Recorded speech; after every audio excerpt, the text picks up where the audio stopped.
चलो भाई, सो देखो लास्ट क्लास में मैंने आपको एक प्रॉब्लम दिया था कि इनिशियली डिफ्यूज्ड मिक्सचर ऑफ, क्या लिया था मैंने, बताओ भाई यहाँ पे, हाइड्रोजन एंड ऑक्सीजन लिया था इन द रेशियो 1:1/4 लिया था ना इनके मोल का रेशियो। और मैंने आपसे पूछा था कि अगर ये बाहर डिफ्यूज कर रहा है, आउटसाइड कोई भी प्रेशर नहीं है, तो इस जगह पे आप बताओ mole of hydrogen to mole of oxygen ratio. यही क्वेश्चन था जो इनिशियली डिफ्यूज्ड मिक्सचर है उसके अंदर। So that is very very simple. You see, earlier what I was doing, I was giving you the similar condition, identical condition for diffusion. Under that condition, what was the rate? R inversely proportional to root over m. But ऐसे अरमान बताओ, rate कितने, rate of diffusion या effusion कितने factors हैं, कितने कितने चीजों पर डिपेंड करता है? कौन कौन सा था? हाँ, मॉलिक्यूलर स्पीड थी, और एरिया, प्रेशर था। So P into A into root over T by M, इतने चीजों के प्रोपोर्शनल होता है। अब अगर ये कंडीशन अगर आप ध्यान से देखो, तो इस बारी partial pressure of hydrogen and oxygen same हो ही नहीं सकते, क्योंकि जो प्रेशर है वो किसके बराबर होता है? nRT/V। आप चलो एक बॉक्स में दोनों को रखे हो तो वॉल्यूम फिक्स हो गया, उसी बॉक्स में रखे हो तो टेम्परेचर R फिक्स हो गया, but pressure will be proportional to mole ना। तो कहने का मतलब कि इस बारी प्रेशर दोनों के लिए सेम नहीं है। तो इस बारी आप R1/R2 लिखोगे तो you are suppose to write P1/P2 root over M2/M1, क्योंकि बाकी सारे factors constant. Now if I write like this, so I can say that rate of diffusion of hydrogen divided by rate of diffusion of oxygen must be equal to pressure due to hydrogen upon partial pressure due to oxygen and root over MO2 upon MH2. Do you guys agree? Now the next thing is, आप यहां से देखो तो pressure और मोल आपस में proportional है। इसका मतलब P1/P2 should be equal to N1/N2 if they are present in the same container. So यहां से मैं लिख सकता हूं N1/N2, इस जगह से मैं लिख सकता हूं number of mole of hydrogen upon number of mole of oxygen. ये कौन से मोल है? इनसाइड। इनसाइड का मतलब समझते हो ना, जो डब्बे के अंदर प्रेजेंट है, जो डिफ्यूज नहीं है, उनका मोल का रेशियो। बोलो भाई, अंदर का ही प्रेशर देख रहे हैं तो अंदर का ही मोल चाहिए होगा ना। That is equal to, sorry, MO2 upon MH2. Now I am going to simply write it here. RH2 upon RO2 is equal to, बताओ भाई अंदर का मोल का रेशियो कितना है? 1/4। बोलिए भाई। और ऑक्सीजन का कितना है मोलर वेट? 32। और ये कितना है? 2 है। कितने टाइम्स जाएगा? 16। बाहर आएगा कितना आएगा? 4। आंसर आ गया 1/1। अब इंटरेस्टिंग चीज ये है कि जो रेट है उसको मैं क्या लिख सकता हूं? Number of mole of hydrogen diffused divided by time and whole divided by number of mole of oxygen diffused time. अब कितने लोग कह रहे हैं ये टाइम भी तो आइडेंटिकल ही होगा भाई, जितने देर के लिए ओपनिंग ओपन करोगे वो दोनों के लिए सेम ही होगा ना। तो ये कट जाएगा तो क्या आ गया? Number of mole of hydrogen to number of mole of oxygen diffused is equal to 1:1. So answer will be, initially diffused mixture में इनका मोलर रेशियो कितना हो जाएगा? 1:1। और थोड़ा सेंस भी लगता है, क्योंकि अगर आप देखो तो ऑक्सीजन पहले ज्यादा था, तो जब आप ओपनिंग स्टार्ट करोगे तो रेट किसका फास्टर होगा? मॉलिक्यूलर। तो इस वजह से धीरे धीरे वो बढ़ने लगेगा। अंडरस्टूड ना?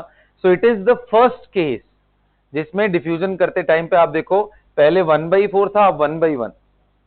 सेकेंड टाइम डिफ्यूजन अगर कराए, मान लो ये जो मिक्सचर आया मैंने अब कलेक्ट कर लिया एक डब्बे के अंदर, और उसमें अब ये दोनों 1:1 रेशियो में, 1:1 रेशियो में कौन? H2NO2। अब इसके बाद ओपनिंग होगी तो क्या होगा?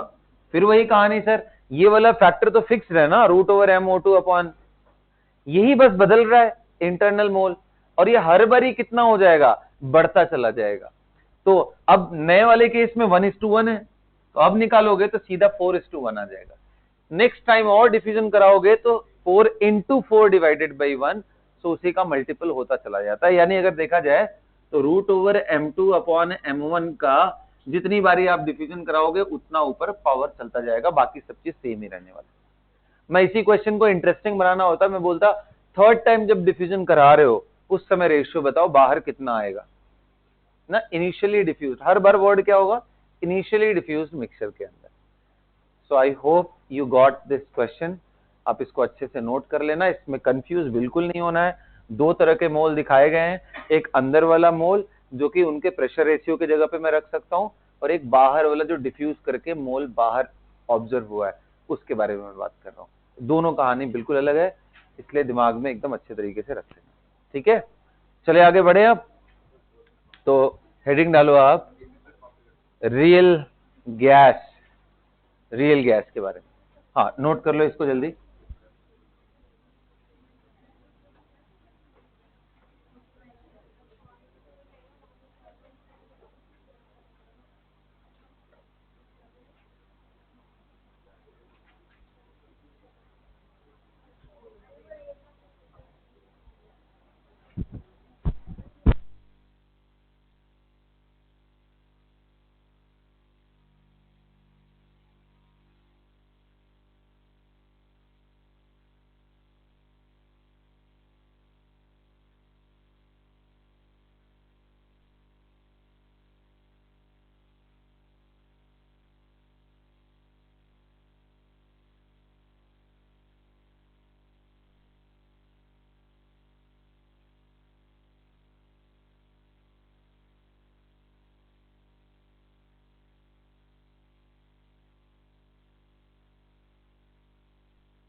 बेटा कल डिस्कशन करूंगा मैं,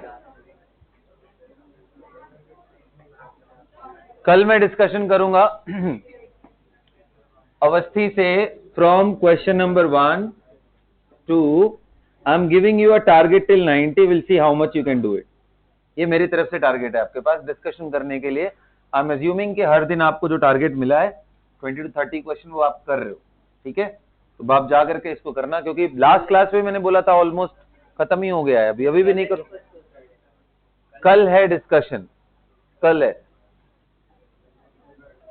अब बैठ करके आप देखना कैसे करते हो आज।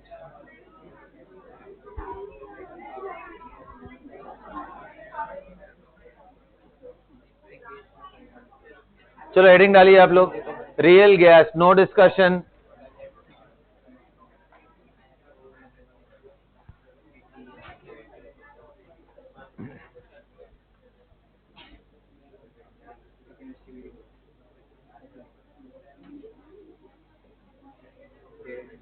रियल गैस,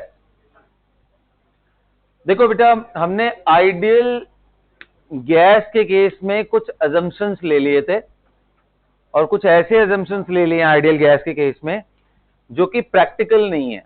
जैसे हमने क्या मान रखा था कि जो गैसियस मॉलिक्यूल्स हैं इनका अपना कोई वॉल्यूम ही नहीं होता, इसको जीरो मान रखे। बट जब कभी भी आप हायर प्रेशर पे डिस्कशन करोगे या लोअर मोलर वॉल्यूम पे, in that case the volume of the molecule you cannot neglect and you are supposed to take that into consideration. तो एक तो प्रॉब्लम ये, दूसरी प्रॉब्लम क्या हमने मानी थी कि potential energy will be zero, the only energy that will be there is kinetic energy and that we have calculated also. Average translational kinetic energy is 3/2 NRT आता है किसी भी गैस के लिए. रियलिटी में फोर्सेस जीरो नहीं होते हैं मॉलिक्यूल्स के बीच में. अगर वो एक डिसेंट इनफ डिस्टेंस पे है तो उनमें हमेशा अट्रैक्शन होता है. नेचुरल सी बात है, जहां कोई अट्रैक्शन नहीं वहां पे वॉन डर वॉल फोर्स ऑफ अट्रैक्शन आएगा ही, उसको आप रोक ही नहीं सकते हो क्योंकि इलेक्ट्रॉन के डिस्ट्रीब्यूशन से वो आने ही आने वाला है. मॉलिक्यूल पोलर हुआ अच्छी बात है, डाइपोल डाइपोल भी डेवलप हो जाएगा. हाइड्रोजन बॉन्डिंग का केस आ गया इवन बेटर, लेकिन कुछ नहीं है तो भी London and dispersion forces are there, you can not take the forces to be zero. तो हमारे ये जो दो अजम्पशन थे, एक तो वॉल्यूम दूसरा फोर्स, उसके वजह से ही हम आइडियल की तरफ गए थे. प्रैक्टिकल केसेस में ऐसा नहीं होता है. सो right it down.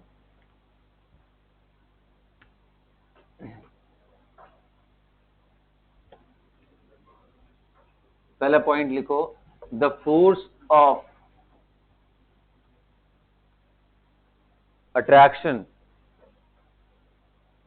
and repulsion is there in the gases. The force of attraction and repulsion is there in the gases. अब अट्रैक्शन तो फिर भी तुम्हें समझ आ रहा है कि भाई वॉन डर वॉल ही सही अट्रैक्ट तो करेगा, रिपेल कब करेगा? तो रिपेल तब करता है जब इतना ज्यादा कंप्रेस कर दो गैसेस को, इतना ज्यादा कंप्रेस कर दो कि एक दूसरे के इलेक्ट्रॉनिक डोमेन तक पहुंच जाए, जहां तक उनका इलेक्ट्रॉन, उस जगह पे जाके जब आप कंप्रेस करने की कोशिश करोगे तो स्ट्रांगली रिपेल करेंगे वो. तो अंडर हायर प्रेशर जोन बहुत ज्यादा प्रेशर अप्लाई कर दो तो मॉलिक्यूलर रिपल्शन आ जाता है. अदरवाइज अगर वो केस एकदम हटा दे रहे हो तो मॉलिक्यूल के बीच में अट्रैक्शन होता है. ठीक है, लिखो ये बात लिखो. At relatively larger volume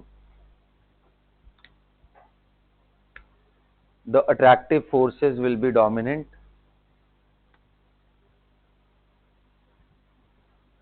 but if the gases are highly compressed,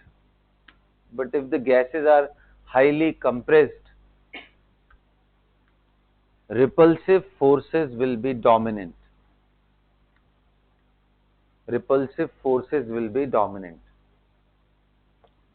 Okay, next लिखो, at higher pressure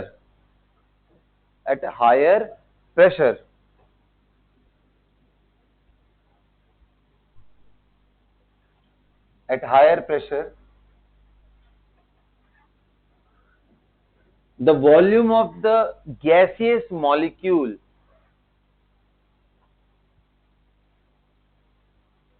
cannot be neglected. At higher pressure, the volume of the gaseous molecules cannot be neglected. Note कर लिया. तीसरा लिखना, the potential energy plus kinetic energy both are responsible for total energy, unlike ideal gas. यहां PE non zero होता है. Kinetic energy तो होगा, molecule से मूव कर रहे हैं तो वो तो आएगा. अट्रैक्शन होने की वजह से, रिपल्शन होने की वजह से पोटेंशियल एनर्जी को भी आप नेग्लेक्ट नहीं कर सकते हो. अंडरस्टूड. अब सबसे बड़ा चैलेंज क्या है कि चलो सर आइडियल गैस में तो आपने एक डेरिवेशन करके ये दिखा दिया कि pressure into volume is equal to NRT. तो अब रियल गैस के केस में कौन सा इक्वेशन है जो हमारा pressure, volume, R and T and उनके क्वांटिटी में रिलेशन डेवलप करता है? तो पहला ही डिस्क्लेमर मैं आपको बताता हूं, there is no such equation which will govern the whole property of real gas under all conditions. कोई इक्वेशन नहीं है ऐसा. कुछ अटेम्प्ट लिए गए हैं जो कि अंडर सर्टेन एजम्पशन चल जाते हैं काम। तो इनमें दो चीजों के बारे में हमें पढ़ना है, एक है van der Waal gas equation जिसको हम रियल गैस इक्वेशन भी बोलते हैं, और दूसरा पढ़ना है हमें वायरियल इक्वेशन। ये दोनों को पढ़ करके इसको खत्म करना है। लास्ट में हमें लिक्विफिकेशन ऑफ द वेपर्स पढ़ना है, liquefaction of the gas, Andrews isotherm, right. वो पढ़ के ये टॉपिक खत्म हो जाएगा। Got it? तो चलो सबसे पहले देखते हैं वॉन डेर वाल, स्पेलिंग बताओ भाई वॉन डेर वाल की।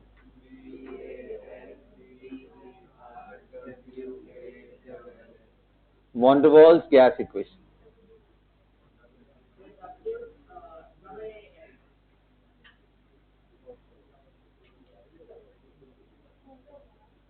हाँ जी, जो भी हो भाई तुम लोग कर लो यार, ठीक है, अपना देख लेना तुम लोग की मत। हाँ, अब मेरे ख्याल से स्पेलिंग से ज्यादा उसके कंटेंट पे ध्यान रहे तो ज्यादा अप्रिशिएट करूंगा मैं, ठीक है। आइए देखते हैं, समझते हैं इसको कैसे करना है।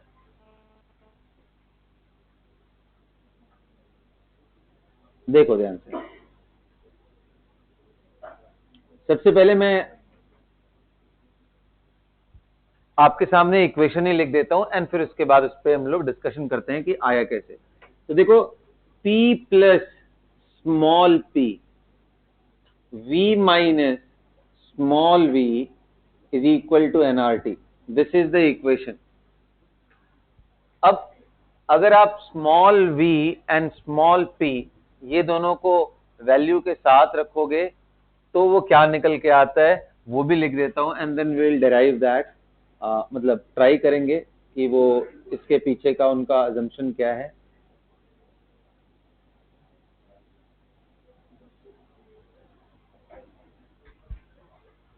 राइट, सो दिस इक्वेशन, ये जो इक्वेशन मैंने आपके सामने बनाया है, this is basically real gas equation. अब आज पहले ये समझते हैं क्या हुआ यहां पे। तो देखो, हमारे पास आइडियल गैस इक्वेशन था PV is equal to nRT। हमने क्या एज्यूम किया था कि आपस में कोई अट्रैक्शन नहीं है गैसेस मॉलिक्यूल के बीच में। लेकिन बेटा एक बात बताओ, अगर एक गैस पार्टिकल यहां पे है, वो किसी स्पीड से जा रहा है और आसपास के गैसेस उसको बिल्कुल हिंड्रेंस क्रिएट नहीं कर रहे हैं, तो जिस भी स्पीड से जाके उधर टकराएगा उसके बाद वापस आएगा, चेंज इन मोमेंटम होगा उसमें, उसके वजह से फोर्स एग्जर्ट करेगा और फोर्स से ही प्रेशर डेवलप होता है। उसमें कोई फर्क नहीं डालने वाले हैं इनके जो अदर मॉलिक्यूल्स आएंगे। लेकिन अगर ये मॉलिक्यूल इसको खींचने लग जाए पीछे, अट्रैक्शन, सारे खींच रहे इसको, तो नेचुरली जो इसका स्पीड पहले था वो अब रिड्यूस होना स्टार्ट हो जाएगा।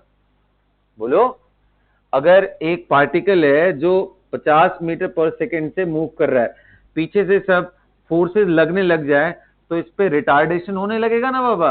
वेलोसिटी इधर, फोर्स के कोरस्पॉन्डिंग एक्सेलरेशन इधर, एंटी पैरेलल हो गया तो रिटार्डेशन होगा, उसका स्पीड कहीं ना कहीं इंपैक्ट होने लगेगा।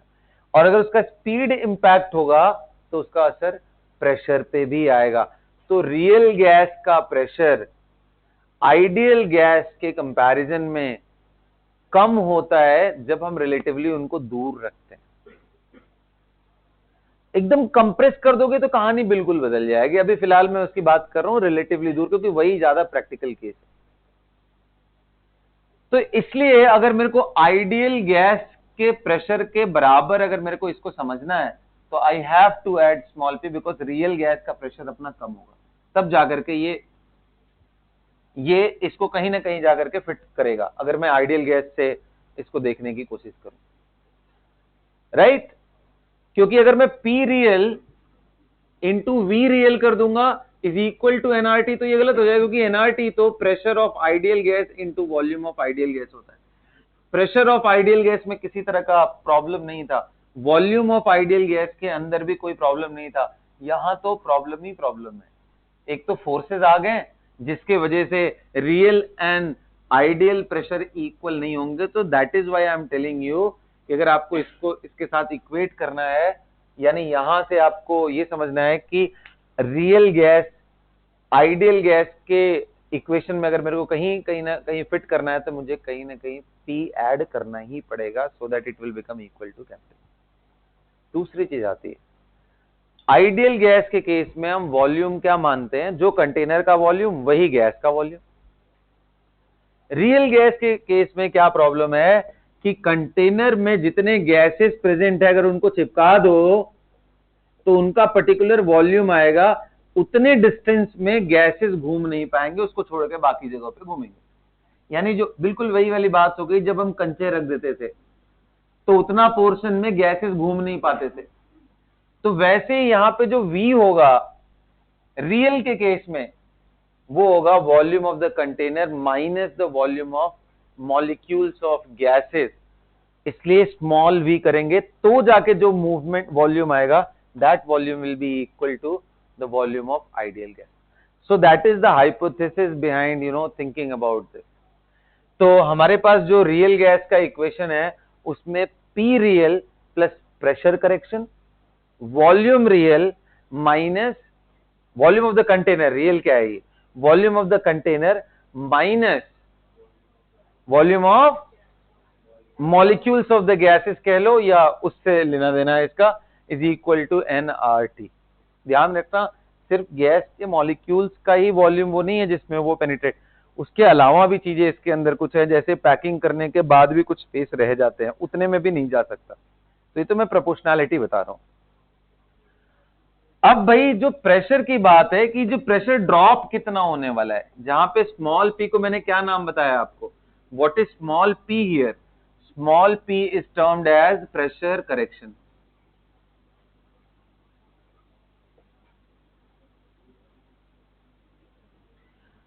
अच्छा बताओ, प्रेशर करेक्शन या प्रेशर ड्रॉप आइडियल गैस के कंपैरिजन में उतना ही ज्यादा होगा जितने ही मॉलिक्यूल पर यूनिट वॉल्यूम यहां पे ज्यादा मिलेंगे। ज्यादा मॉलिक्यूल्स आएंगे, ज्यादा पीछे खींचेंगे, स्लो जाएगा, प्रेशर रिड्यूस हो जाएगा। सो N/V के कहीं ना कहीं क्वालिटेटिव टर्म में अगर मैं देखूं तो जितने मॉलिक्यूल्स पर यूनिट वॉल्यूम होते हैं उसके हिसाब से ही हमारी चीजें यहां पे निकल के आती है।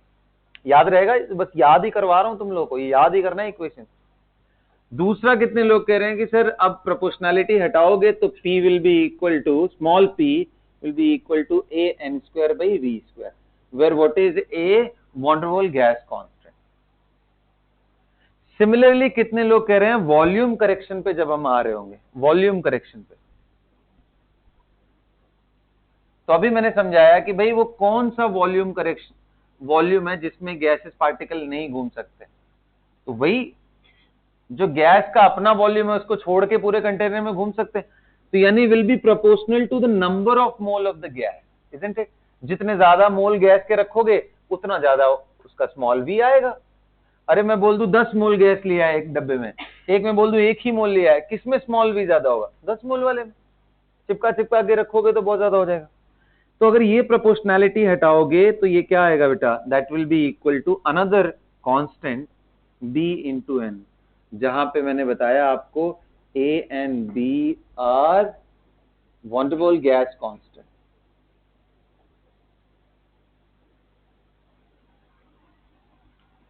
Van der Waals gas constant,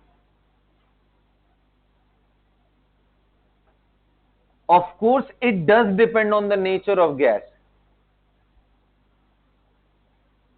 it depends on the gas, या nature of gas लिख लो, on the nature of gas।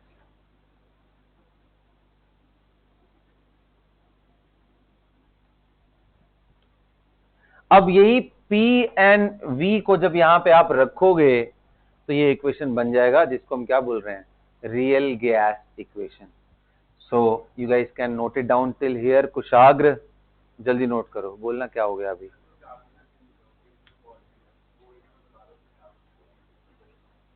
Capital P is the pressure of real gas, small p is the correction in the pressure, या pressure drop कितना हुआ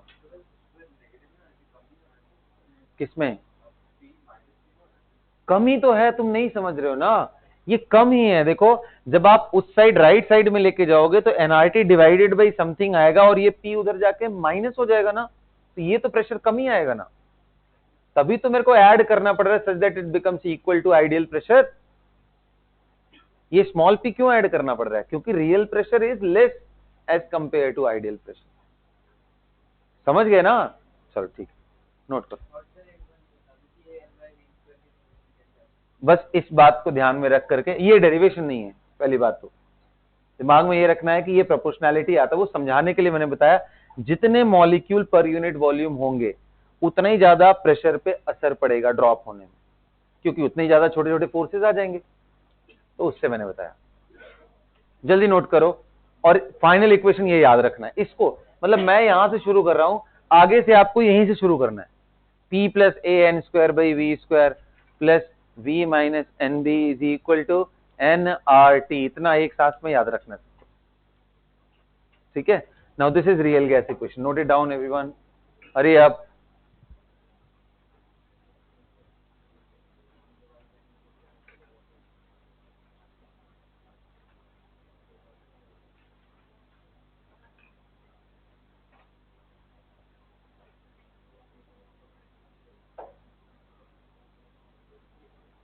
हो गया? संस्कार note कर लिया सबको? क्वेश्चन लिखो आप।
बस समझाता हूं, कर लिया आपने?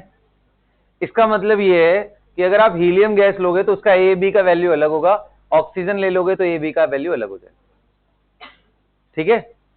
अब आ जाओ इस पे क्वेश्चन करते हैं हम लोग। Arrange the following, guys note it down, arrange the following gases in increasing order of van der Waals parameter A. Arrange the following gases in increasing order of van der Waals parameter A.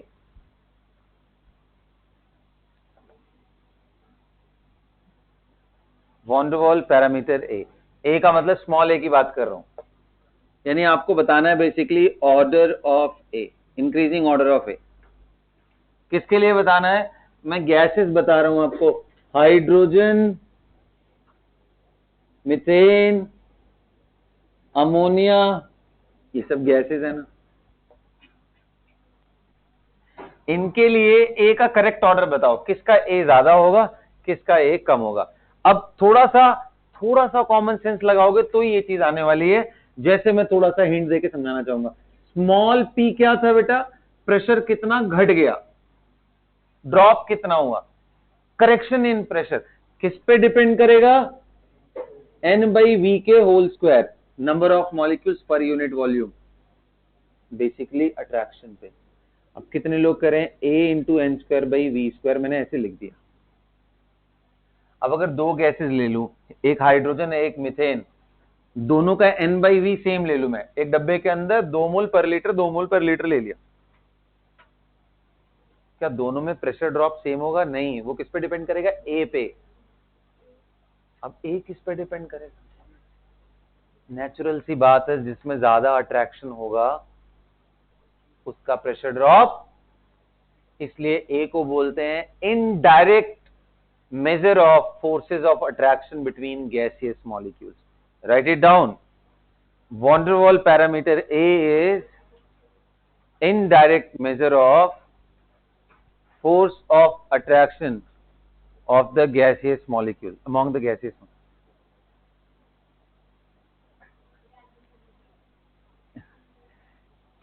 Van der Waals parameter A is indirect measure of forces of attraction among the gaseous molecules.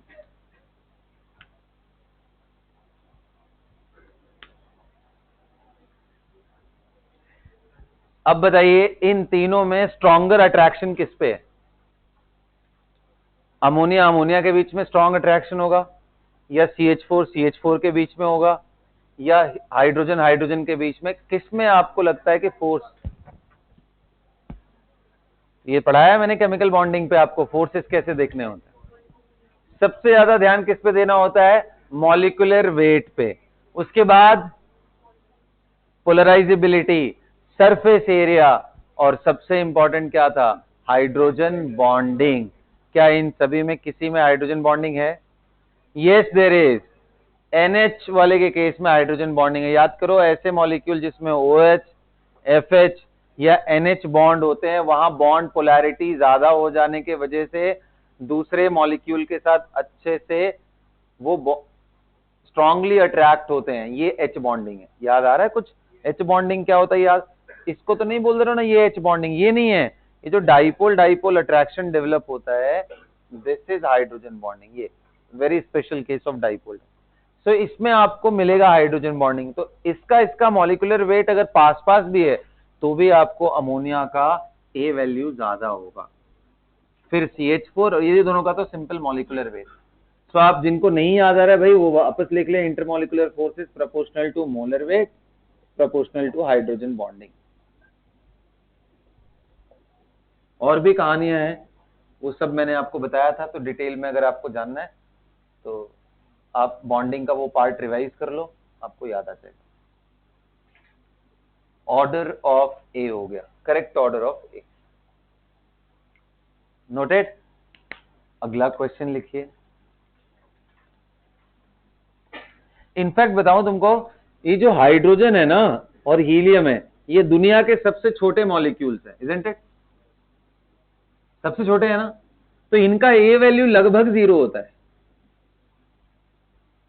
जो इनका attractive forces है वो लगभग 0 ही होता है room temperature पे। Forces of attraction अगर पूछा जाए किनका 0 है तो आप तुरंत बोलना H2N हीलियम, सबसे छोटी गैसेस हैं, इनका एरिया भी बहुत कम है, सरफेस एरिया भी बहुत कम है, मॉलिक्यूलर वेट भी बहुत कम है, तो ये टेंडिंग टू 0 ही है। बोलना क्या हुआ, कौन सा चीज, क्या चीज बताऊं, ये ऑर्डर। तो देख हाइड्रोजन का मोलर वेट कितना है 2 ग्राम पर मोल, CH4 का कितना है 16 ग्राम पर मोल, इसका कितना है 17, तो यार मोलर वेट ज्यादा होगा तो ये ज्यादा होगा। ऑन टॉप ऑफ दैट मैंने अमोनिया को बहुत ज्यादा दिखा दिया, just because there is the presence of hydrogen bonding as well, इसलिए बहुत ज्यादा होगा। अगला क्वेश्चन लिखो। हाँ तो उसको हम इससे पीछे ही रखते हैं, हाँ H बॉन्डिंग की वजह से। H बॉन्डिंग का केस आ जाता है तो डबल ट्रिपल मॉलिक्यूलर वेट तक चीजों को हैंडल कर लेता है।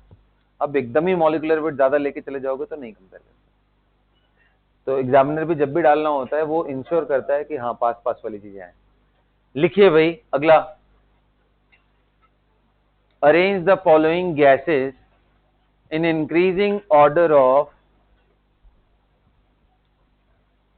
van der Waals parameter B.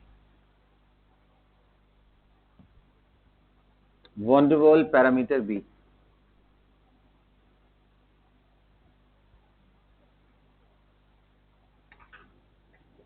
Hydrogen, CH4, CH3, CH3, CH3, CH3, CH3, समझ गए क्या तुम लोग? हालांकि फिफ्थ वाला तो चलो 1 2 3 4 4 ही है बस, चलो इन्हीं से, या तुम 3 में भी कर सकते हो, कोई दिक्कत नहीं है, मर्जी तुम्हारी।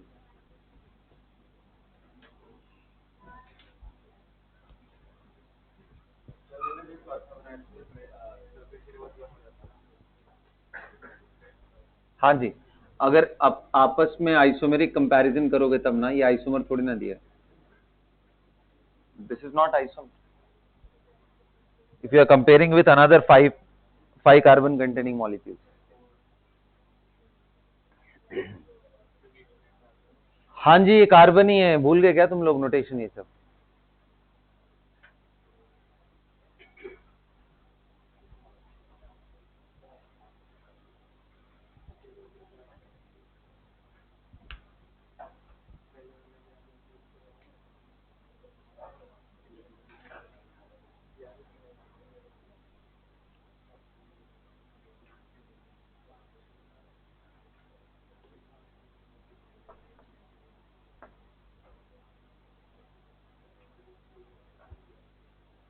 क्या है आंसर भाई,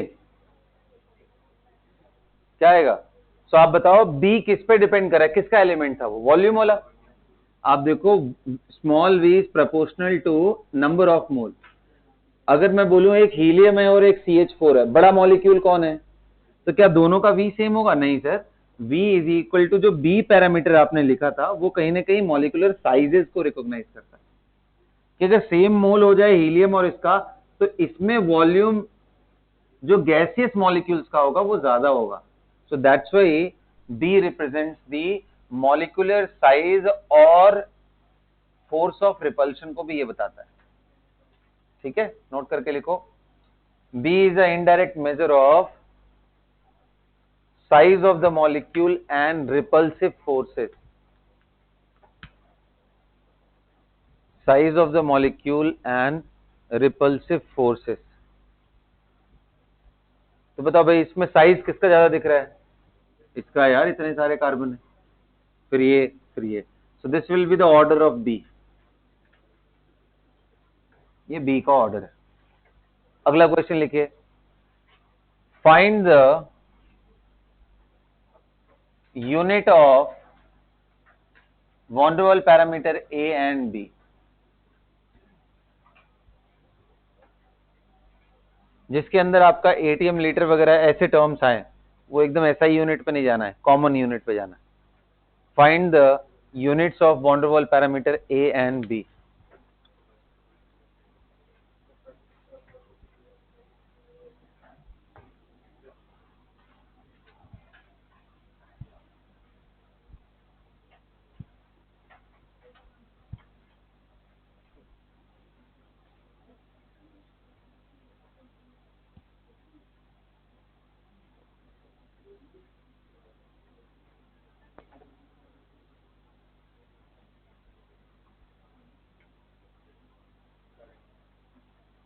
चलो भाई करूं?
सो मैं बात कर रहा हूं बेटा यूनिट का, आ जाओ देखते हैं क्या है भाई unit.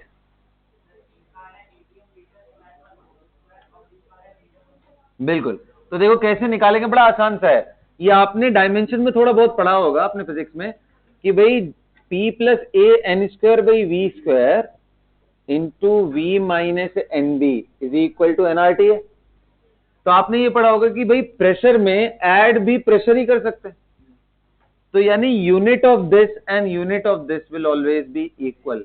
So unit of P must be equal to unit of A into N square by V square. अब बताओ प्रेशर का यूनिट क्या होता है, एटीएम। यूनिट ऑफ ए मेरे को नहीं मालूम, लेकिन कितने लोग कह रहे हैं इसका तो मालूम है ना, मोल स्क्वायर। और ये लीटर का स्क्वायर, कॉमन यूनिट अगर मैं बात करूं तो यूनिट ऑफ ए कितना हो गया फिर, एटीएम लीटर स्क्वायर मोल पे पावर -2। रेज योर हैंड, कितने लोग आया था ये, बहुत बढ़िया। ऐसे ही कितने लोग कह रहे हैं unit of B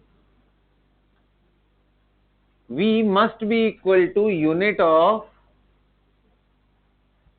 N into B. अब v का यूनिट क्या है भाई, litre. Unit of N B, N का क्या है, mole into unit of B. So unit of B क्या आ गया, लीटर पर मोल, लीटर पर मोल।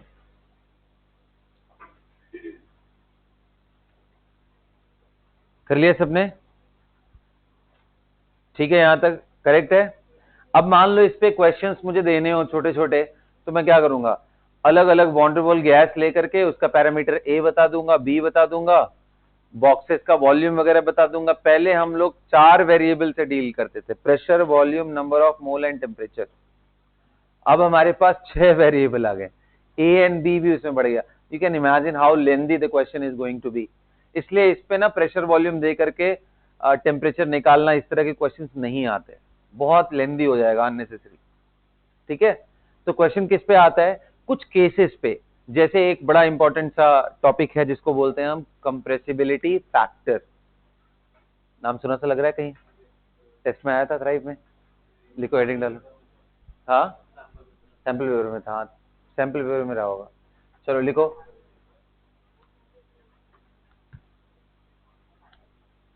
वो थ्राइव का था वेबसाइट पे या फिर ग्रुप में भी था, लिखो भाई, लिखो आप लोग, जल्दी लिखो।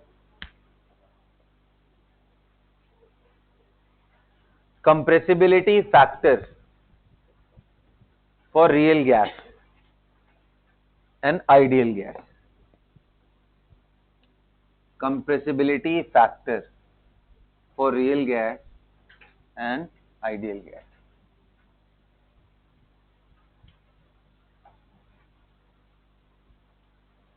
How do we define the compressibility factor term? तो Z को देखो अलग अलग तरीके से, कंप्रेसिबिलिटी फैक्टर यही Z है, okay.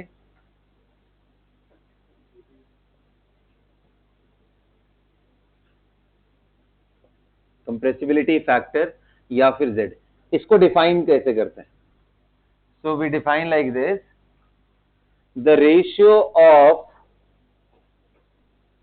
Pressure of real gas to the pressure of the ideal gas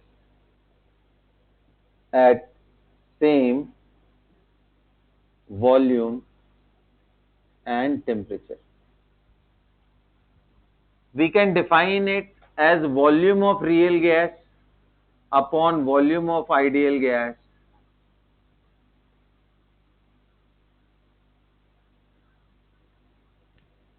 at identical pressure and temperature.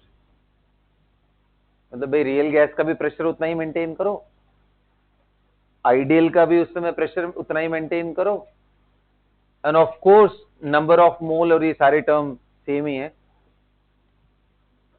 तो उस समय इसका रेशियो क्या आ रहा है, इसका रेशियो क्या आ रहा है, या फिर इसको देखो, दोनों का प्रोडक्ट ले लो तो भी चलेगा, pressure into volume of real gas to pressure into volume of ideal gas. अब बताओ, pressure into volume of real gas को तो हम कुछ नहीं कर सकते, लेकिन कितने लोग कह रहे हैं pressure into volume of ideal gas की जगह पे हम लिख सकते हैं, क्या लिख सकते हैं, nRT, isn't it? गाइस मुझे एक बात बताओ, यहां pressure into volume by mole, V by N, क्या इसको मैं मोलर वॉल्यूम लिख दूं, volume of 1 mole of any substance? अरे बाबा, मान लो 10 मोल का वॉल्यूम 50 लीटर है, तो 1 मोल का वॉल्यूम कितना हुआ, 50 पैसा। तो यही तो बोल रहा हूं, molar volume, volume of 1 mole of the gas. So can I write it like this, can I write it like this, where Vm stands as molar volume. So इतने सारे तरीके, वैसे मैं बताऊं, इसको याद रखो काफी है, क्योंकि इसी से सब निकल के आ जाएगा। क्योंकि R इंटू टी, ये Vm हो गया ना, RT के जगह पे मैं क्या लिख सकता हूं, P into V of ideal. अगर मैंने कंडीशन सेम रख दी वॉल्यूम वगैरह की, तो क्या हो जाएगा, P real upon P ideal. Pressure की कंडीशन सेम रख दी तो V, तो सब आ जाएंगे इससे, इसको ध्यान रखोगे तो सब काम चल जाएगा। सो PVm अपॉन RT या PV अपॉन nRT के रेशियो को ही क्या बोलते हैं, क्या बोलते हैं, कंप्रेसिबिलिटी फैक्टर। आप बताओ, आइडियल गैस के लिए under any condition, low pressure, high pressure, low temperature, high temperature, low molecular volume, high molecular volume, doesn't depend, it will always be 1, क्योंकि PV is equal to nRT होता है, nRT ऊपर nRT नीचे cut जाएगा, यही होता है ना आइडियल गैस के लिए। तो PV अपॉन nRT की वैल्यू कितनी आने वाली है, 1 हमेशा, नोट करके लिखो। For ideal gas, irrespective of the condition of pressure, temperature, molar volume, for ideal gas, irrespective of the temperature, pressure and molar volume, the value of compressibility factor is always 1.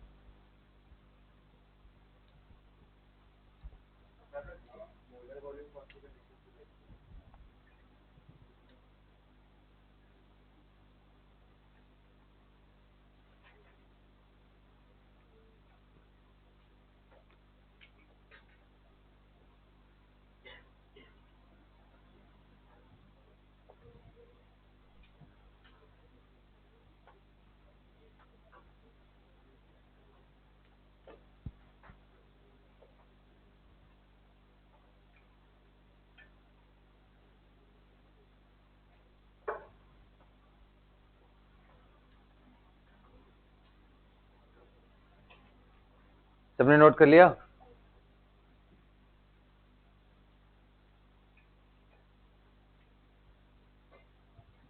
बोलो भाई, note कर लिया सबने? अब आइए हम लोग ना यही कंप्रेसिबिलिटी फैक्टर की वैल्यू निकालते हैं रियल गैस के लिए अंडर डिफरेंट कंडीशंस, क्योंकि आइडियल के लिए तो it is always going to be 1, irrespective of the condition of the pressure and temperature. Real gases के लिए चेक करते हैं कि ये वैल्यू इक्वल होगी 1 के, या लेस देन 1 होगी, या ग्रेटर देन 1 होगी। अच्छा आ जाओ, एक ऐसे नॉर्मली क्वेश्चन पूछता हूं, ये बताओ, मान लो Z ग्रेटर देन 1 आ रहा है, Z ग्रेटर देन 1, तो दो क्वेश्चन आता है। नेचुरल सी बात है कि भाई ग्रेटर देन 1 आने का मतलब कि नॉन आइडियल बिहेवियर हो रहा होगा, क्योंकि आइडियल के केस में ये कितना आ रहा है, 1।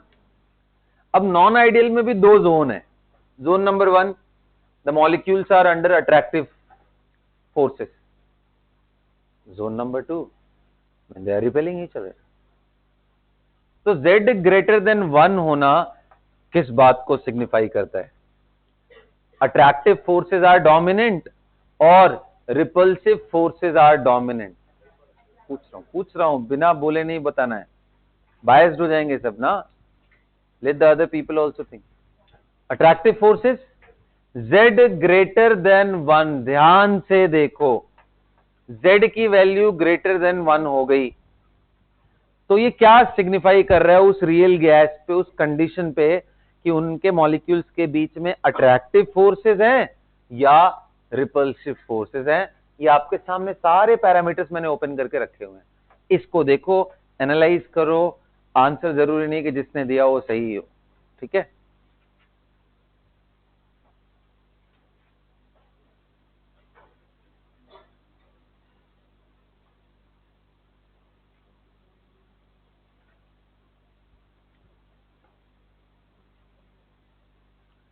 यहां से देखो, यहां से, यहीं से तुम्हें आंसर मिलने वाला है, इन्हीं पैरामीटर्स में से आंसर मिलेगा।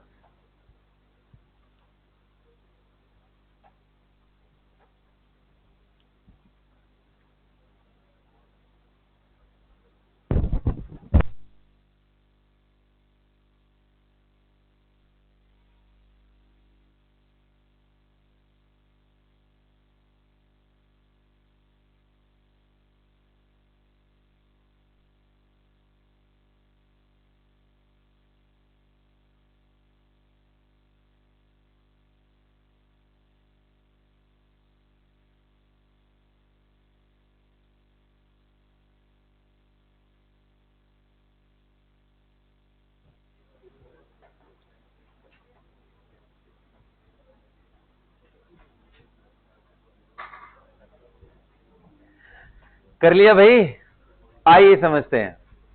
कितने लोगों को इसमें रिपल्सिव फोर्सेस आर डोमिनेंट लग रहा है, हाथ उठाओ। और कितने लोगों को अट्रैक्टिव फोर्सेस डोमिनेंट लग रहा है, वो हाथ उठाओ। आ जाओ समझते हैं, देखो बहुत आसान है। देखो z ग्रेटर देन 1 होने का सिर्फ इतना मतलब है कि numerator is greater then, that's it. I discuss with this, क्योंकि यहां से तुरंत तुम कनेक्ट कर पाओगे।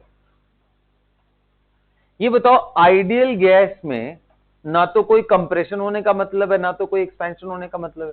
भाई जो उसका वॉल्यूम है, क्योंकि उसमें ना तो अट्रैक्टिव फोर्सेस है, ना तो, अब समझना, अगर बढ़ना है तो ऊपर वाला बढ़ेगा, घटना भी है तो ऊपर वाला ही घटने वाला है। कॉन्ट्रैक्ट कोई चीज कब होता है? Attractive forces.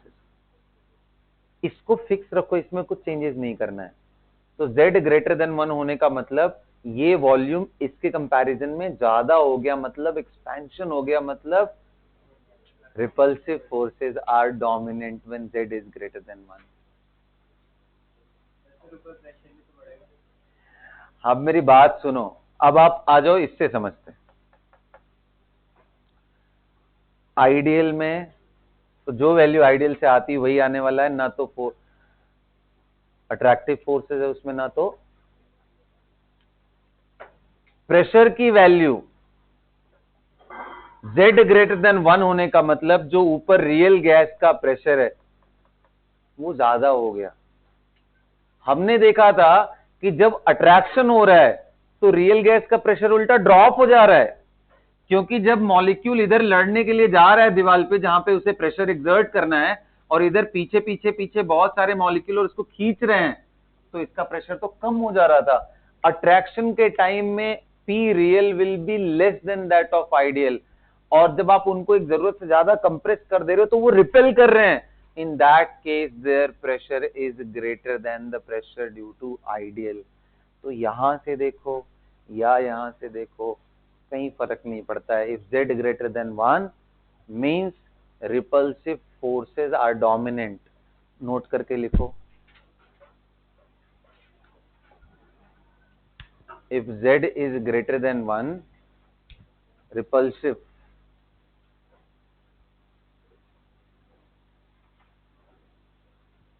z greater than 1, then repulsive forces are dominant in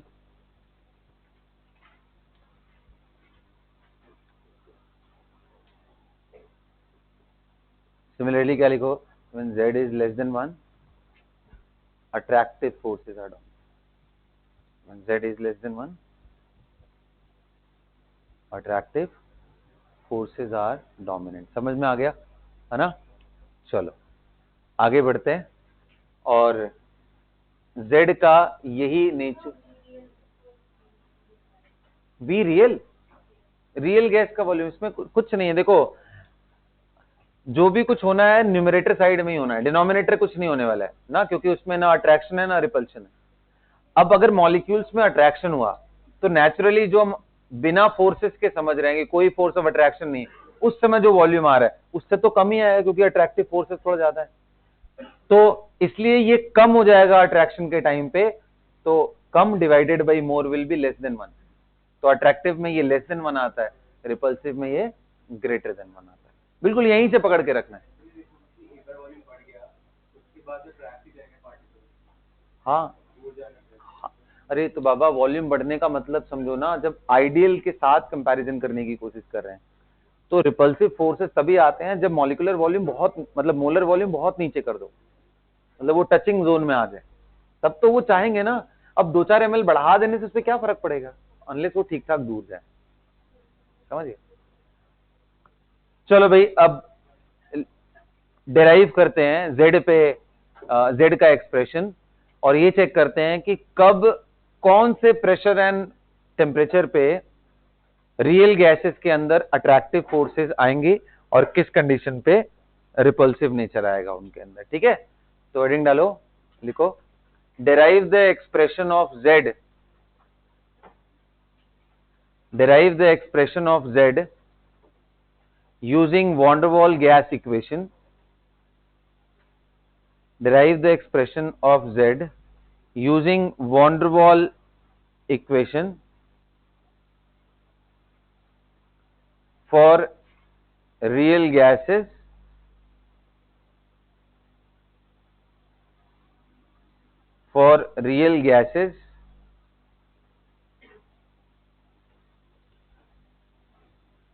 at following condition,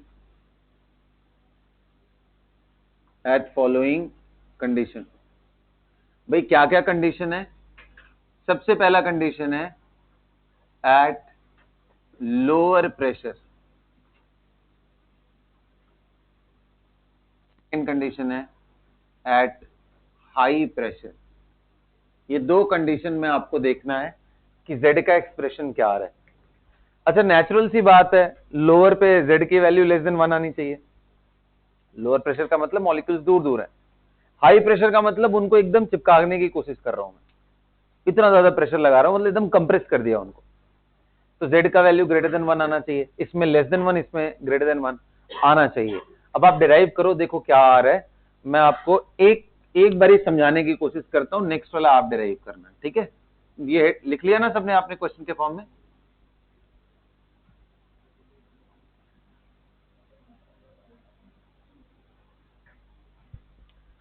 तो अब मैं Z का ये फॉर्म रखने की कोशिश करूंगा,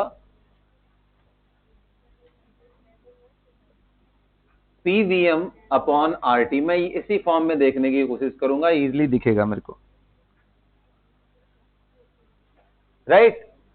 देखो ध्यान से सुनो, अब मैं पहला कंडीशन लेता हूं एट लो प्रेशर।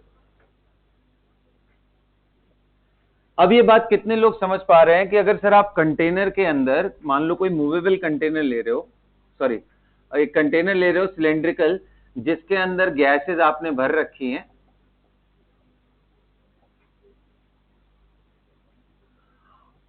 और आपने इसका मॉलिक्यूलर जो मोलर वॉल्यूम है, 1 मोल गैस अंदर डाल करके जो मोलर वॉल्यूम है वो काफी हाई रख रखा है, तो वॉल्यूम बढ़ाओगे तो प्रेशर ड्रॉप हो जाएगा ना।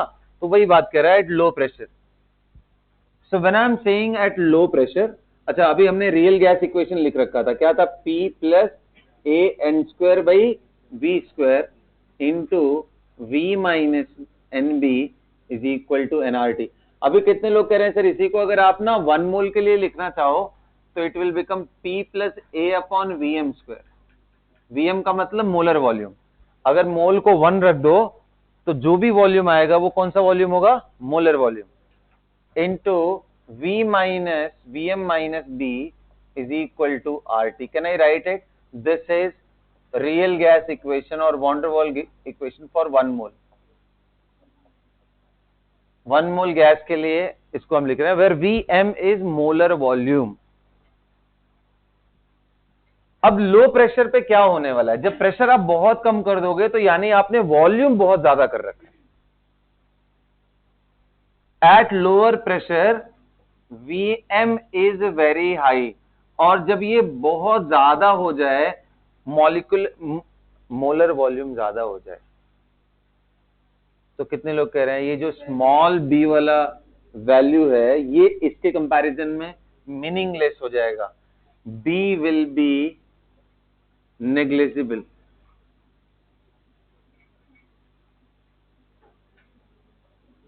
As compare to Vm, molar volume. So we can write as P plus A upon Vm का square into V minus 0 is equal to R into T। अब इसको थोड़ा सिंप्लीफाई कर लो, PVm plus A upon Vm का square is equal to RT। RT से दोनों तरफ डिवाइड कर दो तो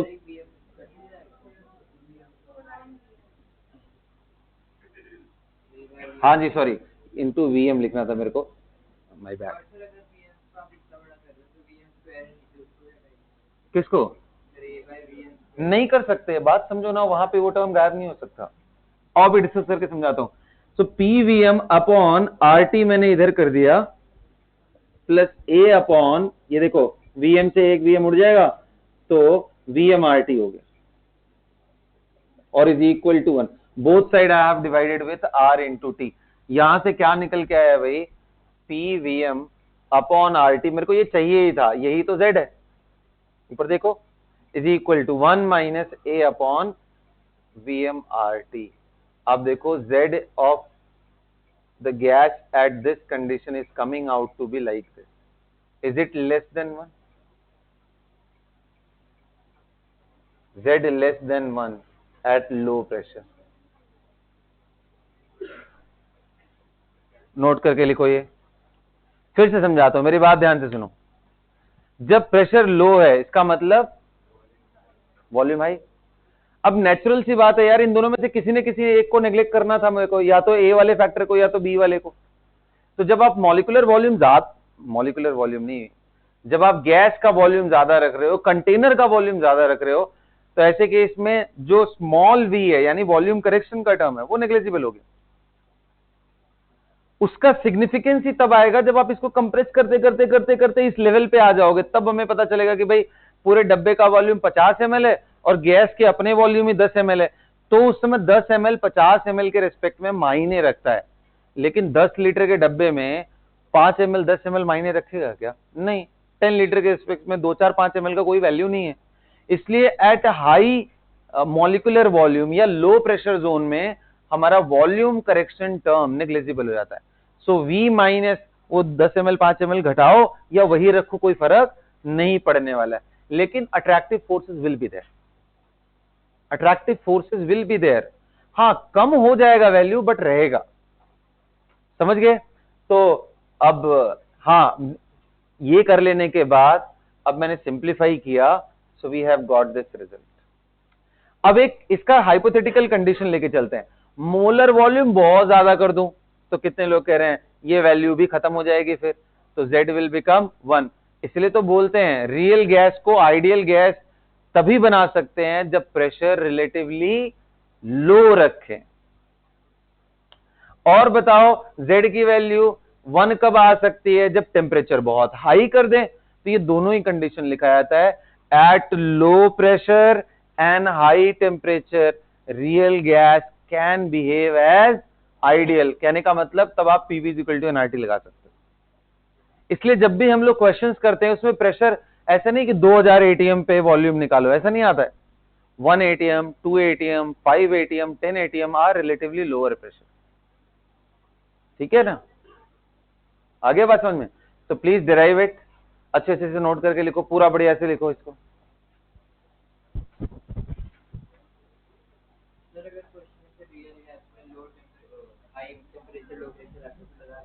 हाँ,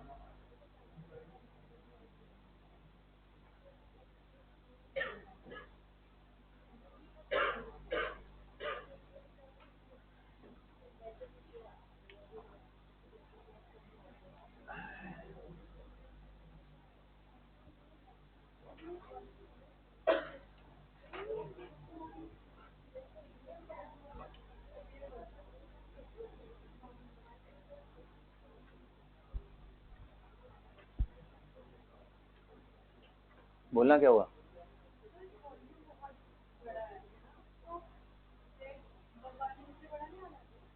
वॉल्यूम किसका बड़ा है? गैसेस का। उससे क्या प्रॉब्लम है? आइडियल गैस के कंपैरिजन में थोड़ी ना बोल रहा हूं कि ज्यादा है, ये तो मैं बोल रहा हूं उस गैस का ही वॉल्यूम ज्यादा है। उससे दिक्कत क्या है? देखो Z का वैल्यू ग्रेटर देन 1 कब होगा? जब रियल गैस का वॉल्यूम आइडियल गैस के कंपैरिजन में जाता हो। तो अभी हम कंपैरिजन कहां कर रहे हैं? अभी तो मैं बोल रहा हूं कि लो प्रेशर हुआ तो Z का वैल्यू क्या निकल के आएगा। So at low pressure we can clearly see that Z is coming less than 1, क्योंकि मोलर वॉल्यूम कभी नेगेटिव होगा नहीं, ART ये सब कभी नेगेटिव होते नहीं है। तो 1 में से कुछ भी घटाओगे वो तो लेस देन 1 ही होगा। This is showing us that attractive forces are dominant at lower pressure. जल्दी लिखिए अच्छे से, फटाफट लिख लिया क्या? नोट करके लिखो, at low pressure zone attractive forces are dominant. अच्छा एक बात बताओ, लो प्रेशर में ही अगर मैं प्रेशर हल्का हल्का बढ़ाऊं, प्रेशर लो है, प्रेशर कितना है? 0.001 ATM। अब मैं बोल रहा हूं कि उसी को 002 ATM कर दो, 003 ATM कर दो। लो प्रेशर में ही प्रेशर धीरे धीरे बढ़ा रहे हो तो Z का वैल्यू डिक्रीज करेगा या इंक्रीज करेगा? If you are increasing the pressure gradually at lower pressure, what will be the impact on the value of Z? Will it decrease more or will it increase now? Value देख करके देखो ना, आप gradually pressure बढ़ाओगे तो molar volume कम होता जाएगा। अरे pressure बढ़ा रहे हो, ये धीरे धीरे कम होगा, ये कम होगा तो ये वैल्यू बड़ा हो जाएगा। 1 में से बड़ा वैल्यू घटाओगे तो और नीचे आता जाएगा, मतलब Z की वैल्यू और डिक्रीज होती जाएगी। कॉमन सेंस लगाओ तो ये समझ में भी आना चाहिए कि मॉलिक्यूल्स और नजदीक आ रहे हैं, उनमें और अट्रैक्शन हो रहा है। अरे दो पार्टिकल को इतने दूर पे रखो और इतने नजदीक रखो तो उनके वॉन डेर वाल्स फोर्सेस यहां ज्यादा बेटर आएंगे ना, क्योंकि फोर्स कोई भी हो आर के इनवर्सली प्रोपोर्शनल ही तो होता है। अरे बोलो भाई, तो जितना नजदीक आए उतना अच्छा, लेकिन इतने भी नजदीक ना आ जाए कि वो रिपेलिंग वाले जोन में आ जाए। तो लोअर प्रेशर में ही अगर उनको थोड़ा थोड़ा नजदीक लेके आओगे तो अट्रैक्शन और बढ़ता जाएगा। सो Z डिक्रीजेस, नोट करके लिखो ये बात। At lower pressure if the pressure is gradually increased,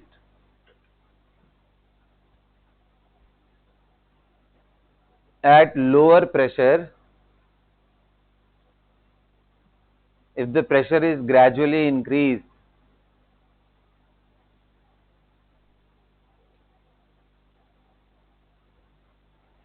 at lower pressure if the pressure is gradually increased,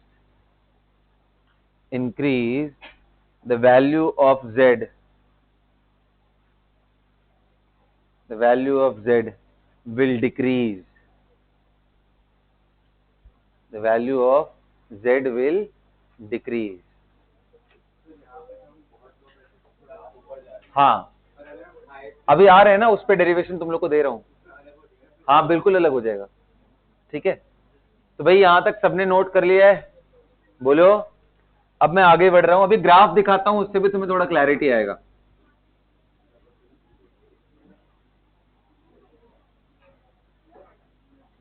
चलिए भाई क्वेश्चन लिखिए आप, सेकंड कंडीशन लिखो, derive the expression of Z, derive the expression of Z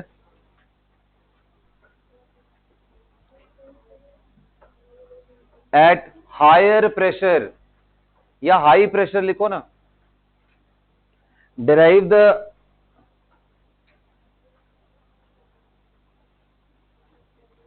expression of Z, derive the expression of Z compressibility factor eight high pressure. करो तो, जैसे मैंने low pressure पे आपको समझाया ऐसे आप समझ कर हाई प्रेशर पे करो। हाई प्रेशर मतलब हल्का फुल्का नहीं, ठीक ठाक ज्यादा प्रेशर है, उस प्रेशर पे सोचना है। हाई प्रेशर का मतलब यहां पे क्या हुआ?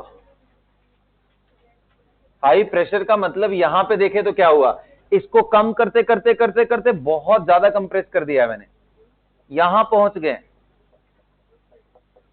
यहां पहुंच गए। अभी कितने लोग कह रहे हैं जब इतना नजदीक पहुंच गए हो तो एक चीज तो क्लियर है सर कि ए वैल्यू का कोई मतलब ही नहीं रह जाएगा। अट्रैक्टिव फोर्सेस कहां रह गए अब? So at high pressure the value of A will be negligible, मतलब अट्रैक्टिव फोर्सेस का ये जो प्रेशर करेक्शन था वो हम गायब कर देंगे। So it will become P plus 0 V minus b is equal to nR, sorry nRT नहीं लिखना चाहिए, 1 मोल के लिए डिराइव कर रहा हूं ना, आर इंटू टी, यहां से डिराइव करो, ये बात लिख लेना। Eight high pressure the pressure correction term will be 0। क्यों 0 हो रहा है? क्योंकि अब कोई अट्रैक्टिव फोर्सेस रह ही नहीं गया। अब बच्चे दो तरीके से सोचते हैं, कुछ ऐसा सोचने लग जाते हैं कि सर v तो बहुत कम हो गया तो ये वैल्यू बहुत ज्यादा हो जाएगा, ऐसे नहीं सोच रहे, ए ही खत्म हो गया, उसका इंपॉर्टेंस रहा ही नहीं अब अट्रैक्शन का, क्योंकि ए अट्रैक्टिव फोर्सेस बता, बी रिपल्सिव फोर्सेस बता। सो हाई प्रेशर जोन में हमारे पास, नाउ डू इट फास्ट, क्या आया बताओ? z इज इक्वल टू क्या आया? हाँ ग्रेटर देन 1 तो आया, लेकिन कितना आया? हाँ z is equal to 1 plus P into b upon R T. अच्छा अब इंटरेस्टिंग चीज देखो, अब प्रेशर बढ़ाओगे तो z बढ़ेगा, देखो, अरे देखना लीनियर इक्वेशन है, if p is increasing z will increase. High pressure पे z लीनियरली बढ़ता है, लो प्रेशर पे उल्टा घट रहा था।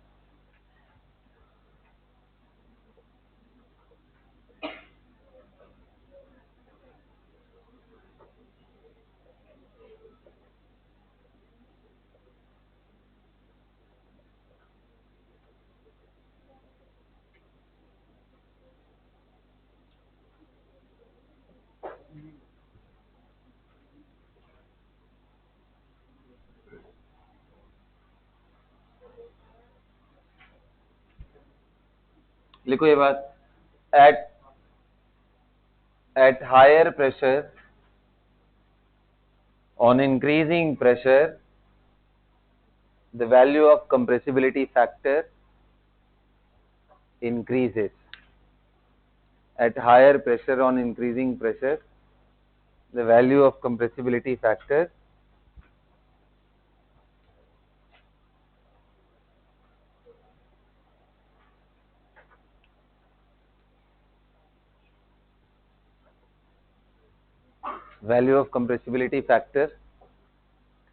increases। सबको क्लियर हो गया? बोलिए भाई, अब आ जाओ, ग्राफ दिखा देता हूं तुम लोग को और आप मुझे कुछ समझाने की कोशिश करोगे।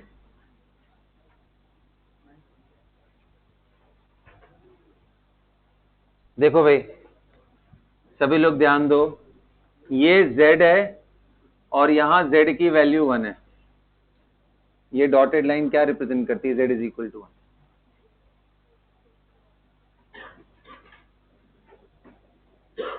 z इज इक्वल टू 0, 0 का तो कोई सेंस बनता नहीं है, 0 हो ही नहीं सकता, कंप्रेसिबिलिटी फैक्टर लेस देन 1 होगा बट 0 नहीं करना है।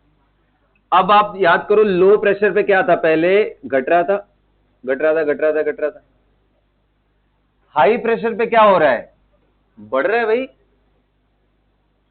हाई प्रेशर जोन ही ग्रेटर देन 1 से शुरू होता है, पता नहीं कितना है ये पूरा स्ट्रेट लाइन है, z is equal to 1 plus T b upon R T, और ये पूरा कर्व है, डिक्रीज कर रहा था, z वर्सेस प्रेशर बना रहा हूं।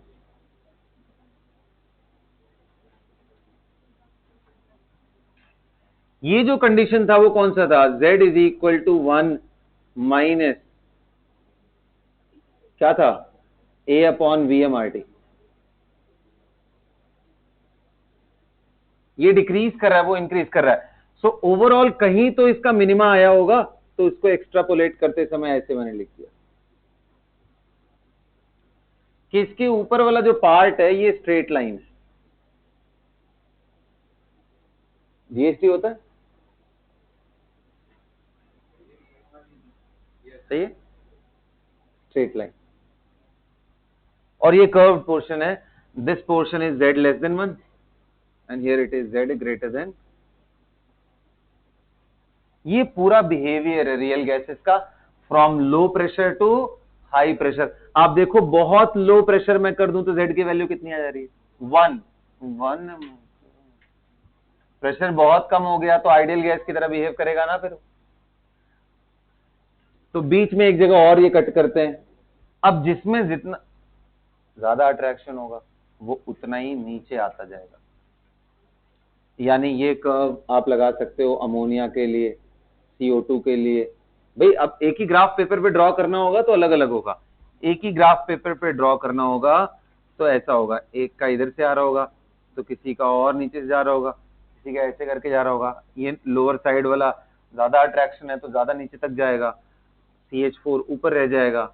Z वर्सेस प्रेशर की मैं बात कर रहा हूँ। लेकिन एक इंटरेस्टिंग चीज देखा गया है कि हाइड्रोजन एंड हीलियम के लिए ये वैल्यू यहीं से शुरू होती है। ये क्या मजाक है, ये नेचर आता है, nature of the curve for hydrogen and helium. Hydrogen and helium के लिए शुरू से ही ऊपर से क्यों चले जाते हैं, ये तो नीचे आया ही नहीं, क्योंकि इनका ए वैल्यू ही 0 था। याद करो शुरू में ही बताया था मैंने, for hydrogen and helium there a value is 0, और जिसका A0 हो बात ही खत्म है। फिर P into VM minus PB is equal to RT, simplify करोगे तो 1 प्लस PB बाई RT का एक्सप्रेशन आ जाएगा। So will get this, for them we get Z is equal to 1 plus PB upon RT। तो इतने condition है, please make a note अच्छे से और जल्दी से ग्राफ बना के खत्म करो इसको। A0 because these are smallest molecule, इनका सरफेस एरिया भी बहुत कम है, मोलर वेट भी बहुत कम है, तो अट्रैक्टिव फोर्सेस है ही नहीं इसमें। समझ गया, मतलब है नहीं का मतलब टेंडिंग टू 0। हाँ तो वो तो मानते हैं ना, अंडरस्टूड है। वो थोड़े देर के लिए कांस्टेंट होने का मतलब वो प्रेशर क्लोज टू 0 वाले ही रेंज में है ना, 0, 1 पास्कल, 10 पास्कल, 15 पास्कल, 100 पास्कल, वैसे टाइप में रेंज में ही मानना है।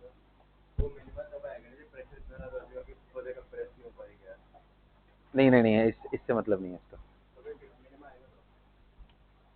जब उसका रिपल्शन अट्रैक्शन का वैल्यू 0 हो रहा हो।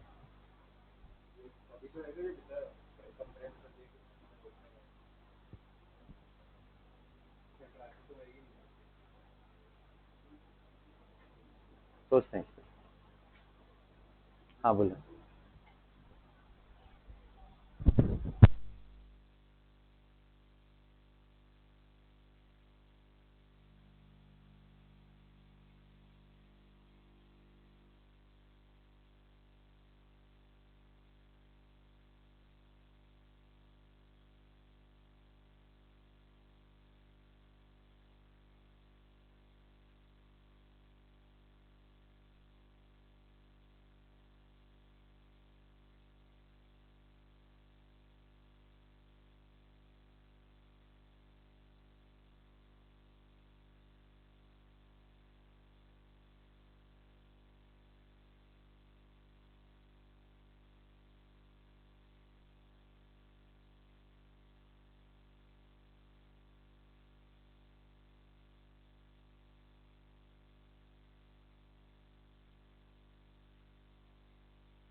P नहीं, कहां से? देखो भाई ध्यान से सुनो, देखो हाइड्रोजन एंड हीलियम के केस में ये इक्वेशन कहां से आएगा? ये बिल्कुल वहीं से आएगा जहां पे हमने ये एज्यूम किया था। हमने क्या एज्यूम किया था इसके केस में कि इसका कौन सा वैल्यू 0 हो रहा है? ए वैल्यू, अरे मोटू ए वैल्यू ना, ए वैल्यू 0 हो रहा तभी तो ये आता है। तो इनका ए वैल्यू 0 हुआ तो हमारा सीधा सीधा आएगा। नहीं अगर ऐसे है तो आप स्टार्टिंग से डिराइव करो। स्टार्टिंग क्या था हमारा? ये इक्वेशन था। For hydrogen and helium because they are the smallest molecule the attractive forces will be tending to 0, which means that P plus 0 is equal into V minus B is equal to R into T। अब ये expression बना, यहां से Z निकालोगे तो 1 plus PV by RT तो आता है ना। 1 आएगा, कब आएगा? जब प्रेशर की वैल्यू को आप रिड्यूस करते करते टेंडिंग टू 0 आ जाओगे तो 1 नहीं आएगा, आएगा। तो P इज इक्वल टू 0 पे ही Z की वैल्यू 1 आ गई। या टेम्परेचर बहुत हाई कर दूं तो भी Z की वैल्यू 1 आ गई। वो तो जनरल सी चीज है, ठीक है, समझ आ गया सबको? हाँ, और वैसे भी देखो ना यार, हाइड्रोजन एंड हीलियम का बॉइलिंग पॉइंट सबसे कम होता है। 4 केल्विन के आसपास जाओगे तो जाकर के हीलियम लिक्विड में बदलता है, मतलब मजाक हो गया है इतना नीचे जाना, ठीक है। तो इसको थ्योरेटिकली ऐसे ही पकड़ करके रखोगे तो सही है। हाँ बोलो। अच्छा ये कैसे आ रहा है? तो देखो यही समझा रहा था कि भाई अगर दो अलग अलग गैसेस ले लो, अमोनिया और मीथेन, एक में अट्रैक्टिव फोर्स ज्यादा स्ट्रांग हो तो जितना Z नीचे होता है उतना ही अट्रैक्टिव फोर्स ज्यादा स्ट्रांग होता है। तो Z लोअर किसके लिए होना चाहिए? जिसमें अट्रैक्शन अच्छा हो। अट्रैक्शन अच्छा किसमें होगा? अमोनिया के। हाइड्रोजन बॉन्डिंग एज कंपेयर, बस उस पे बेस्ड है और कुछ नहीं है, ठीक है बच्चों। यहां तक सबको क्लियर हो गया? ग्राफ वगैरह सारा क्लैरिटी आ गया? कुछ ग्राफ और भी हैं लेकिन वो मैं सोच रहा हूँ टेस्ट में ही पूछूंगा तो थोड़ा दिमाग लगेगा तुम लोग का, या फिर क्वेश्चन प्रैक्टिस करोगे तो वहीं पे पता चल जाएगा तुम लोग को, ठीक है। ग्राफ है जो मैंने रिसोर्सेज आपको दिए हैं उनमें ग्राफ हैं ऑलरेडी, अब चलोगे करोगे दिमाग लगाओगे तो हो जाएगा। अब लास्ट पार्ट पढ़ते हैं हम लोग आज का, which is liquefaction of gases. Heading डालो, एंड्रयूज आइसोथर्मल। खत्म करना है आज भाई, क्या मजाक कर रहे हो? अगली क्लास से हमें रह गया मेरे दिमाग में था ही नहीं है।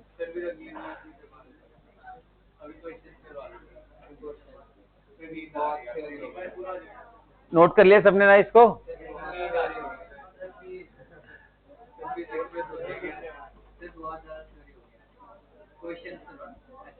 चलो एक काम करते हैं, ये हो गया, नोट कर लिया ना सबने? अब आओ कुछ क्वेश्चंस करते हैं, मिटा दो इसको।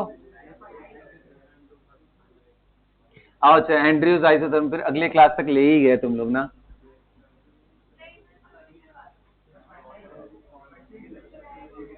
कोई टेंशन नहीं, स्ट्रेस नहीं करना है बहुत ज्यादा, इतना पहले एब्जॉर्ब कर लो वरना ये एक दिन में पढ़े हो दिमाग से निकल ही जाएगा पूरा। हाँ ये सब आएगा उसी में, Andrews isothermal, critical temperature, critical pressure, वो बहुत इंटरेस्टिंग सा पार्ट है बट वो थोड़ा दिमाग शांत रहे तो समझने में मजा आएगा। चलो प्यारे बच्चों, अब आपको आइडिया लगा होगा कि ये कितना ज्यादा थ्योरेटिकल टॉपिक है, रियल गैसेस वाला ना, बहुत थ्योरेटिकल है, तो इसमें थ्योरेटिकल क्वेश्चन बहुत बनते हैं, तो आप अच्छे से पढ़ लो। एक और लेक्चर कर लेंगे हम लोग, कोई दिक्कत नहीं है, कोई जल्दीबाजी नहीं। फिलहाल अभी एक दो बढ़िया बढ़िया क्वेश्चन करते हैं और देखते हैं कि आप लोगों का दिमाग कितना काम करे। कितने लोगों ने फ्लूइड पढ़ रखा है अभी तक? फोर्स ऑफ बॉयंसी कितने लोगों को आइडिया है? नहीं मालूम है? बॉयंट फोर्सेस मालूम है क्या होता है? क्योंकि एक गैसेस के केस में एक क्वेश्चन बनता है जिसको पेलोड बोलते हैं। कहने का मतलब कि अगर एक बलून को, ध्यान से सुनो भाई, एक बलून को इंफ्लेट कर दिया जाए अच्छे से और यहां पे अगर एक मतलब एक ऐसा समझ लो कि किसी बंदे को इसमें बिठा दिया जाए ला करके, मान लो संस्कार को, तो ये इस लोड को उठा के लेके जा पाएगा या नहीं? क्वेश्चन बस यही है कि maximum weight that a balloon can lift. Balloon का जो सेटअप है, अरे देखते नहीं हो बलून में बंदे कितना ऊपर ऊपर तक जा करके ऐसे ट्रेवल करते रहते हैं, वो इसी पे बेस्ड है, पेलोड कंसेप्ट पे ही ना। अरे यार प्लीज,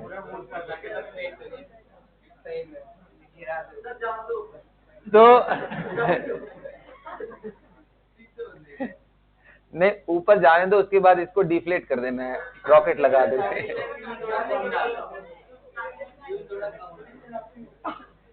चलो अच्छा बच्चों, ठीक है। तो ये पेलोड का कंसेप्ट पहले समझ लो, क्योंकि बहुत आसान सा है ये ना। अब पहली बात तो ये समझ लेना बेटा, ये तभी पॉसिबल है पेलोड यहां पे इकट्ठा करना कुछ भी, जब अंदर की गैसेस बाहर वाली गैसेस से लाइटर हो।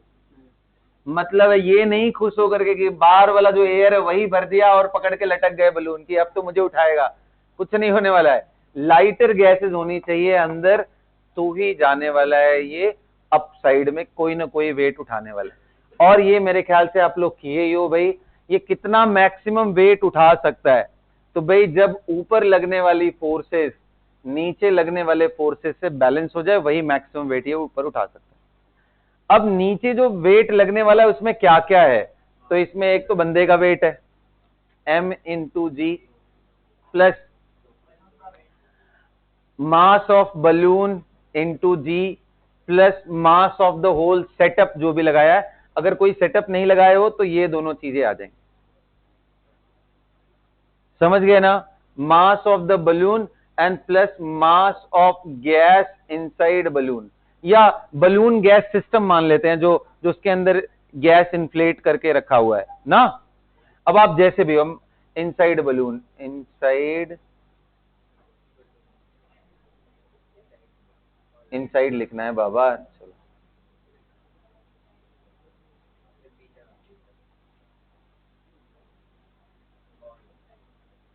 इनटू जी, ये ध्यान रखना, दिस जी का मतलब, और ये जी एक्सेलरेशन ड्यू टू, हाँ अरे बाप रे बाप, चलो ठीक है। या m को ना यहाँ पे मास ऑफ गैस ही लिख लो, कोई भरोसा नहीं भाई तुम लोग का, ठीक है। Into G, this is the overall downward forces that are acting. Upward force पता है क्या एक्ट करता है, V0 is the volume of balloon into rho of air into G. इसको बोलते हैं फोर्स ऑफ बॉयंसी। कौन सा फोर्स है ये, बॉयंट फोर्स।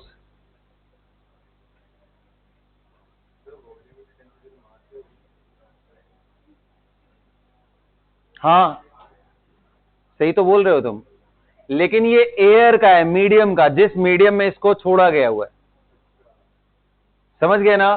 सो V0 इंटू एयर का मतलब हुआ बेसिकली कितना मास ये डिस्प्लेस कर रहा है। ये फॉर्मूला अभी सेट कर लो, अभी मेरा काम ये नहीं है इसको समझाओ मैं कहां से आया हुआ है।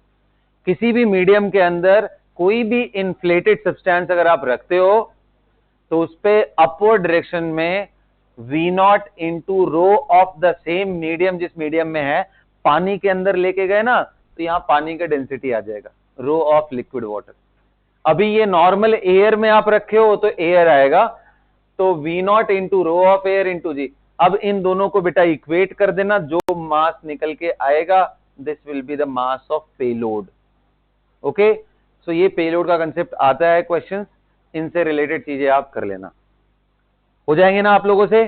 तो बस एक थियरी थी जो मुझे आपको समझानी थी पेलोड से रिलेटेड, कि भाई कोई भी मास को कैसे ये अपलिफ्ट करता है बलून, उस पे रिलेटेड। बॉयंट फोर्सेज है ऊपर, कौन सा फोर्सेज है, फोर्स ऑफ बॉयंसी ना। अच्छा अब एक लास्ट चीज और जो रह गई थी हमारी लास्ट क्लास में, and that was the distribution of molecular speed. वो मैंने आपको पूरा बताया नहीं था, मैक्सवेल डिस्ट्रीब्यूशन कर्व ये रह गया था, ठीक है। तो वो मैं समझा देता हूं ताकि अगले क्लास में सिर्फ सेकंड पार्ट बचा रहे, उसको खत्म कर दे, या उसको अगले क्लास में बताऊं। चलो ठीक है, अगले क्लास में बताता हूं।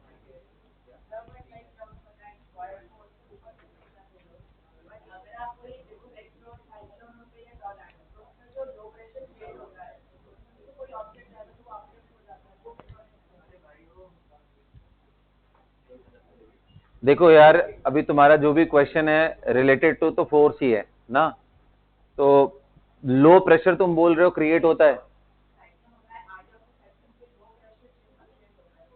हाँ, तो बाहर की तरफ अगर प्रेशर हाई है और इस साइड लो प्रेशर है तो नेचुरली अपलिफ्ट ही होगा ना कोई चीज तो। अरे जितना दूर में वो मोशन नहीं हो रहा है वहां पे तो तुम्हारा एटमॉस्फेरिक प्रेशर ही है ना, बीच में ही लो प्रेशर जोन क्रिएट हो रहा है, तो इस साइड से इस साइड ही जाएगा ना, तो उसमें कौन सा दिमाग लगाने वाला बात है। खैर अभी चलो, अच्छा ठीक है। इसके अलावा और किसी के डाउट हैं, जो किसी ने नरेंद्र अवस्थी या कोई भी बुक ट्राई किया हो? हाँ बोलो, निकालो, मैं एक दो डिस्कस कर देता हूं।